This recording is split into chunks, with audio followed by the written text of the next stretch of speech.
¿Cuál fue la primera película que inició a Hitchcock a ser reconocido como maestro del suspenso? A. Psicosis.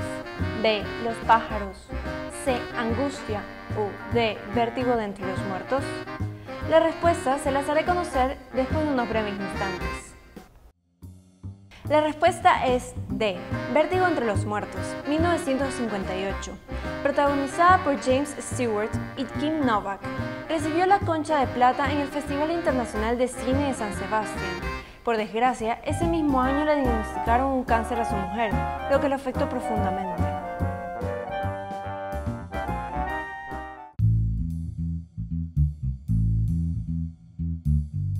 Para conocer un poco más acerca de este género, contamos con la presencia de Cristian Cortés.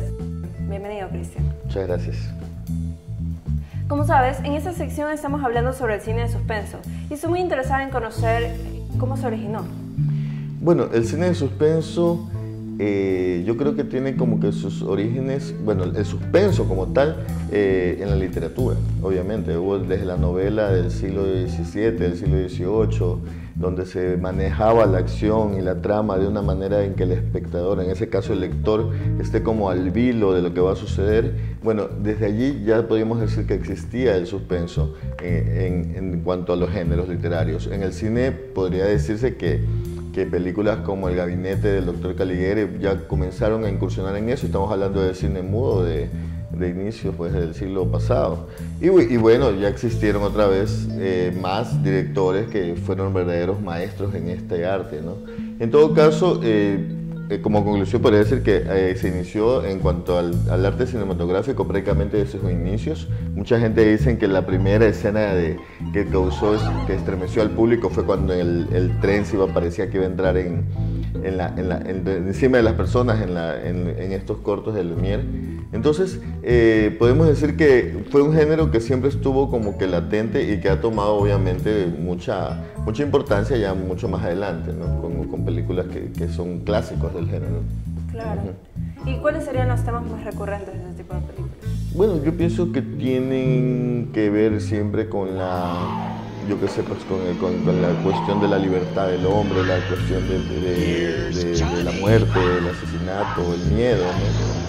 Hay que tener mucho cuidado porque como que los términos suspenso, terror y thriller siempre como que tienden como a mezclarse también. Actualmente como todo se ha globalizado, o sea, yo creo que ya no hay como no hay fronteras tan definidas, o sea, son cosas como que van mezclando y usan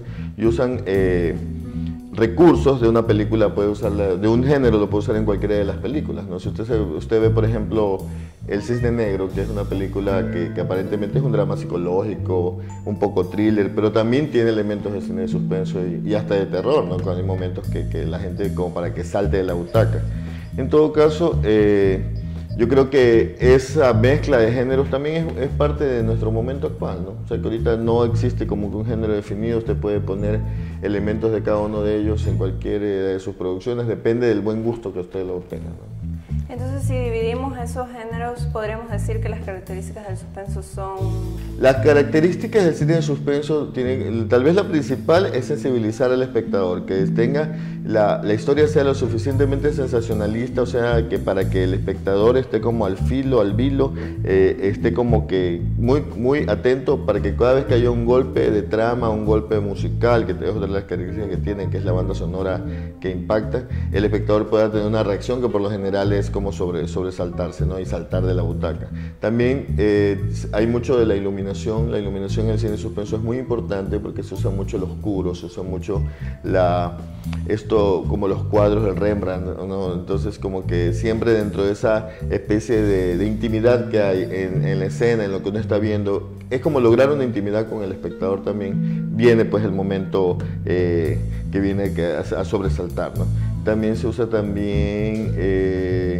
la música estridente, los momentos como que muy de persecución, ¿no? De un poco de locura, ¿no? Entonces son elementos como que ya se han ido repitiendo, pero como que son una receta que nunca va a fallar, ¿no? Siempre va a producir un aspecto importante. Ahora, como le decía, siempre va a determinar aunque tenga poquísimo presupuesto, este tipo de cine siempre determina el buen gusto del director de arte, de la gente que está involucrada, ¿no? Porque puede ser que una película con bajísimo presupuesto sea una obra de arte del género, como puede ser una más, ¿no? Y entonces, ¿cuáles serían las obras más emblemáticas dentro de este género? Bueno, hay muchísimas, ¿no? Es un género que gusta mucho de los espectadores, por lo tanto, empresas pues, de Hollywood siempre van a tener muchas propuestas, además son de bajo presupuesto. Y bueno, pues podríamos mencionar El Resplandor y todo el cine que hizo Stephen King, también El Silencio de los Inocentes, ¿qué más? Para mí los otros, casi todo lo que hace Amenábar también, ¿no? Hay como que hay directores que lo han disfrutado mucho, ¿no? Sin llegar a ser que se convierta en terror, ni caer en los clichés de ciertas películas de terror que a veces son las que se parodian, ¿no? Se parodian mucho porque como que le caen en cuestiones ya que son absurdas, ¿no? Yo creo que la diferencia que hay entre el suspenso y el terror es que el suspenso es posible. O sea, en el suspenso todo lo que sucede allí puede suceder en la realidad, en la cotidianidad, ¿no? En cambio, en el terror me parece como que ya salen de eso y comienzan a hacer cosas que son como que inverosímiles, ¿no? Que caen en el absurdo. Y si no las hacen bien, van a quedar siempre en el ridículo, ¿no? Claro, porque si no asustan no es terror y claro, solo lo tienen que mantener al pie. Y usted se ha mencionado que comenzó desde los hermanos Lumière y todo en la literatura, pero ¿cómo ha ido evolucionando este género a lo largo de los tiempos? Bueno, yo pienso que la evolución fue de mano con el éxito y la aceptación que tiene en el público, ¿no? Puede ser que ahora se pueda lograr pues con la tecnología hacer otro tipo de propuestas, inclusive en animaciones, en 3D y que produzcan el mismo efecto, ¿no? Pero el cine de suspenso clásico era más bien como que muy intimista, muy oscuro, de actores que tenían que ser muy profesionales, ¿no? Que puedan llevar y hacer creíble toda esa situación de miedo, de tensión, que lograban que el espectador se involucre y por lo tanto tenga la respuesta, pues, ¿no?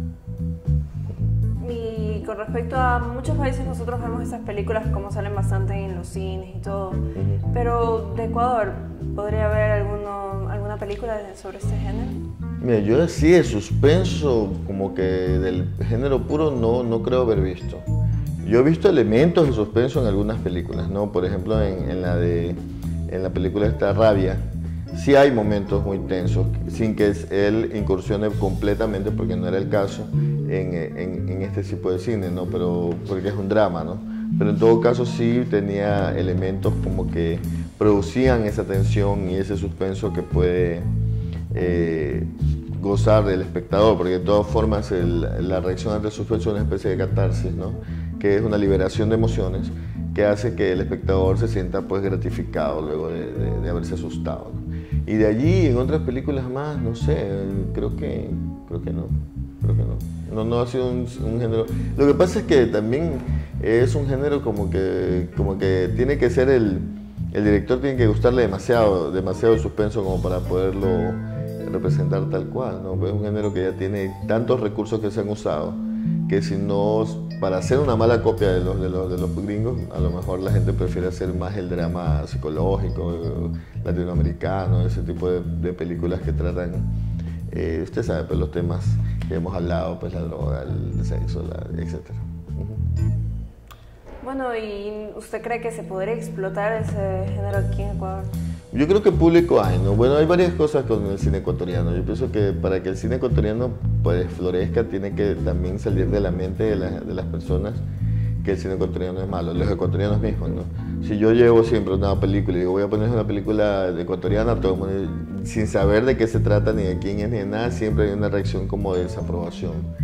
Que yo creo que viene de la mano con ese cliché que existe de que todo lo nacional es malo. Pues si uno se compra una ropa nacional, bueno, es mala, ¿no? Y que si compras el carro ensamblado en el Ecuador te va a salir malo. O si vas a un servicio público te vas a operar en el IES, te vas a morir. Entonces, esa es una mentalidad que hay que cambiar, porque eso embarca todo, inclusive las artes, ¿no? Entonces ellos dicen, ¿por qué no vas al teatro ecuatoriano? Porque es malo, porque es aburrido, porque los actores son feos, ¿no? ¿Por qué no ves cine ecuatoriano? Porque es muy malo, porque no me gusta. Y a veces ellos no se dan, los espectadores no se dan la oportunidad de poder disfrutar una película que hay muy buenas, ¿no?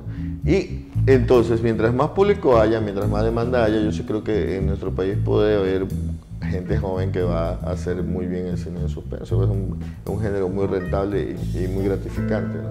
Pero eso creo que sería como un cambio de mentalidad. A nadie le gusta hacer una película para que sea un fracaso, ¿no? Y a veces eso es el riesgo que se corre y que es lo que debemos cambiar, ¿no? Yo creo que tenemos que aprender a apreciar lo que es nuestro también. Y por lo otro, muchas gracias, Cristian, por estar aquí con nosotros. Encantado, como siempre, encantado. Gracias.